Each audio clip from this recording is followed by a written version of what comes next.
This story is called The Vintner's New Recipe. Once a thriving vintner, Marcel, had fallen on hard times.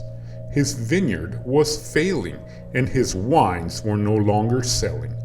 Desperate to save his business, he sought out new ways to improve his wine's taste and quality.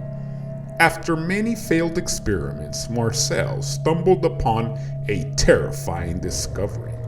The only way to make his wine taste better was to water his vines with human blood.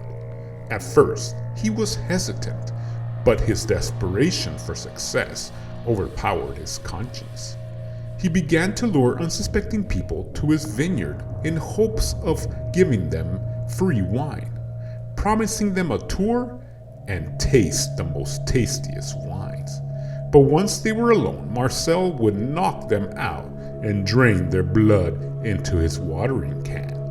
As time went on, the taste of his wines improved dramatically and his business began to flourish. But as people in the town began to disappear, suspicion grew and rumors spread about of Marcel's vineyard.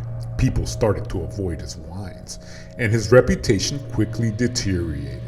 Marcel became even more desperate, and his thirst for success and fame grew stronger. One day, a group of investigators finally found the evidence they needed to convict Marcel.